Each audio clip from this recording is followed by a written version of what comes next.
Bagi saudara-saudaraku yang terkasih dalam Tuhan, saya ingin sharekan hari ini suatu pernyataan yang dinyatakan dalam hati saya yang berkata, bertumbuhlah dalam iman, menjadi dewasalah. Ketika saya merenungkan ini, saya jadi teringat tentang perumpamaan yang diajarkan oleh Tuhan Yesus tentang seorang penabur yang menaburkan benihnya ke tanah. Nah, Tuhan itu sangat mengharapkan bahwa kita itu adalah seperti benih yang jatuh di tanah yang subur, bertumbuh dan berbuah banyak, bisa 30 kali lipat, 60 kali lipat, 100 kali lipat. Itulah harapan yang di Tuhan daripada yang kita. Nah, bagaimana supaya kita bisa menumbuhkan benih itu firman ya. Bagaimana supaya kita bisa menumbuhkan benih itu? Suatu tanaman supaya bisa tumbuh, maka dia harus disiram, dipupuk, dibersihkan. Demikian bukan? Nah, demikian juga dengan iman kita. Kita tuh juga harus dipupuk. Dipupuk itu diberikan sesuatu makanan dari luar. Nah, dari makanan dari luar ini, kalau kita untuk menumbuhkan iman, bisa dari pengajaran dari orang-orang sekitar kita, dari pengalaman-pengalaman hidup orang lain, mungkin dari kesaksian-kesaksian hidup orang lain, dari pengajaran kakak rohani para pendeta, bisa juga bisa juga kita dengan melakukan kursus-kursus tentang iman. Itu kalau yang diberi pupuk. Lalu bagaimana lagi? Disiram oleh apa? Disiram oleh air. Air di sini apa? Air di sini adalah Roh Kudus. Nah, kita minta sama Tuhan untuk Tuhan selalu menyiram kita dengan air Roh Kudusnya. Setiap hari kita minta diberi air Tuhan. Itu kan dia Tuhan ada bilang kan, mintalah kepadaku dengan cuma-cuma, maka aku akan berikan kepadamu. Apa yang diberikan? Roh Kudus. Sehingga kita mengalami kepenuhan Roh Kudus. Nah, apalagi yang biasanya dilakukan? Dibersihkan.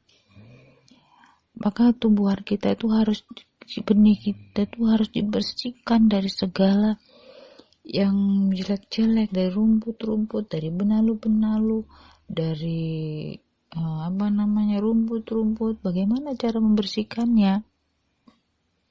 Dengan firman Tuhan yang kita punya.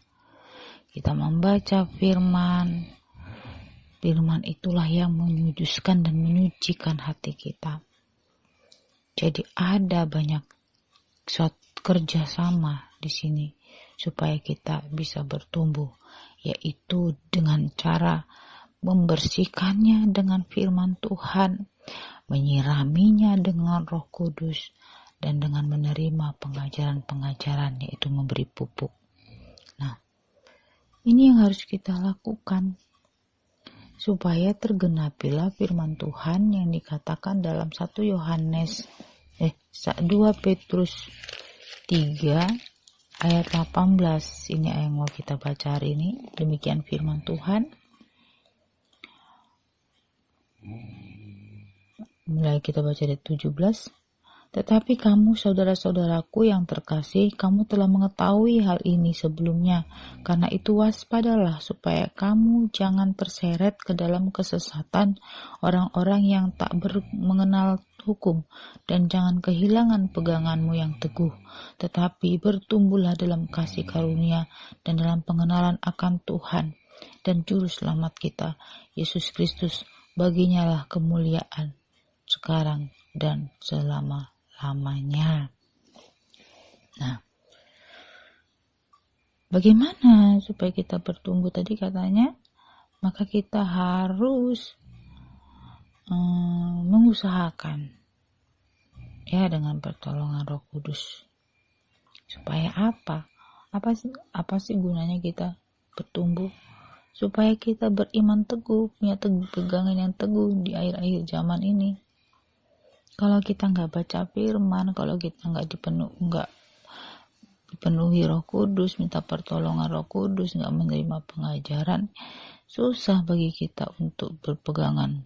Susah bagi kita untuk berdiri di tengah-tengah situasi kondisi yang sangat mengerikan ya COVID-19 ini. Kita mau minta pertolongan dengan siapa? Dokter pun sudah angkat tangan. Kita mau mengusahakan vitamin pun variannya sudah rentan terhadap vitamin. Ya kan? Kita usahakan vitamin ini, muncul lagi yang ini. Kenapa saya bilang kayak gitu? Orang-orang yang pola hidupnya bagus pun tetap juga dia kena COVID, kan begitu ya. Jadi nggak ada hubungannya antara vitamin-vitamin yang kita makan dengan COVID-19. Jadi apa yang harus kita lakukan sebenarnya? Berpegang teguhlah kepada Tuhan melalui firman-Nya, janji-janji dalam firman-Nya. Bergaul kalilah dengan Roh Kudus supaya Dia yang memimpin dan membimbing serta meneguhkan iman kita. Kita harus bertumbuh dalam kasih karunia dan dalam pengenalan akan Tuhan dan Juru Selamat kita. Kita semakin mengenal Juru Selamat kita, bahwa Dia adalah Allah supranatural yang bisa melakukan segala hal yang bagi kita tidak mungkin menjadi mungkin. Kasih karunia itu apa? Banyak ya. Kasih karunia itu keselamatan. Ya, keselamatan kita itu harus bertumbuh, memberkati banyak orang, mengalami Tuhan. Supaya apa? Itulah yang disebut dengan bertumbuh 30 kali lipat, 60 kali lipat. Dia menjadi berkat bagi orang lain, bukan bagi dirinya sendiri. Dia bisa bersaksi bagi orang lain, menjadi suratan Kristus yang terbuka. Itulah yang disebut berkembang menjadi 30 kali, 60 kali, 100 kali. Dia bisa memanggil jiwa-jiwa dari kesaksian hidupnya. Oke, saudara-saudaraku, bangkit sekarang. Tuhan sudah menaburkan benih itu di hati kita. Tuhan sudah menawarkan Roh Kudus-Nya dengan cuma-cuma. Kita tinggal bilang, aku mau Tuhan. Bahkan Tuhan sudah menyediakan pengajaran. Pengajaran itu bahkan Roh Kudus sendiri yang mengajarkan. Mulailah kita memupuk, menyiram, dan membersihkan benih yang ada di hati kita. Kita sudah diselamatkan, kita sudah ditebus oleh Tuhan kita Yesus Kristus. Dan sekarang kita bagaimana menumbuhkannya, bagaimana kita mempertahankan ini. Demikianlah firman Tuhan. Haleluya. Amin.